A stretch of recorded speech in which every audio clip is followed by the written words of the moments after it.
Hi, my name is Devin Moore. Today we will be talking about fire extinguishers. I will be going over the history of fire extinguishers, the different classes of fire extinguishers, and what fire extinguishers do.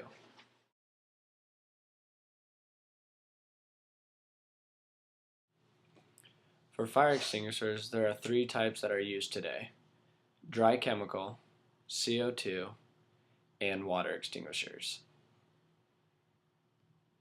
Fire extinguishers are used to extinguish or control small fires, often in emergency situation. It is not intended for use of an out-of-control fire. The first fire extinguisher of which there was any record was patented in England in 1723 by Ambrose Godfrey. The modern fire extinguisher was invented by British Captain George William Manby in 1818. This was the beginning of dry chemical extinguishers. The first carbon dioxide extinguisher, or CO2 extinguisher, was invented in 1924 by the Walter Kidd Company in response to Bell Telephone's request for an electrically non-conductive chemical for extinguishing the previously difficult to extinguish fires in telephone switchboards.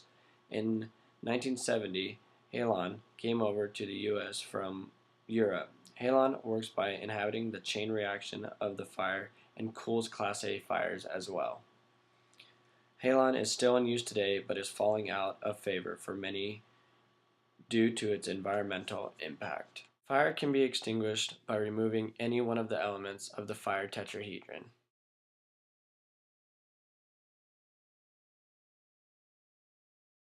There are five types of fire. A. Ordinary combustibles such as paper and wood. B. Flammable liquids such as gas and kerosene. C. Energized electrical such as a transformer or computer switchboard. D. Combustible metals such as titanium or magnesium. K. Which is grease fire such as animal fats and greases.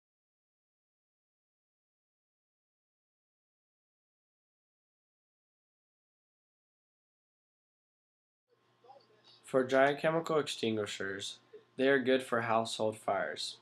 Yet, the only problem is they leave a huge mess due to the powder. The reason why this is, they expel once they have been fully opened and discharged.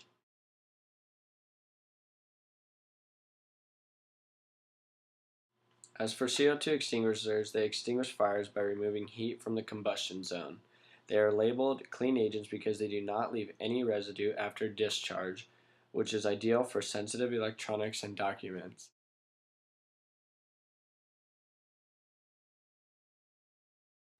As for water extinguishers, they extinguish by cooling burning material by absorbing heat from burning material, which make it very effective on Class A fires.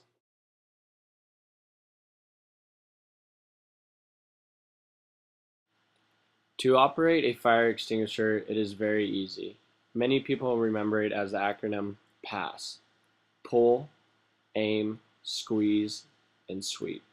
The steps of using a fire extinguisher are in order. First, pull the pin. Second, aim the nozzle. Third, squeeze the handle. And for your last step, sweep nozzle side to side.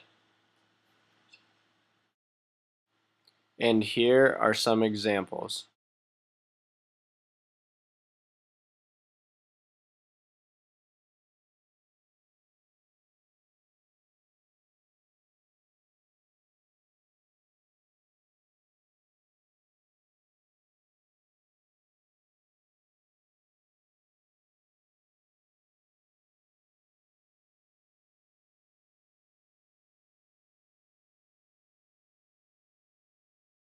For a fire extinguisher, inspection is a quick check to give reasonable assurance that a fire extinguisher is available, fully charged, and operable.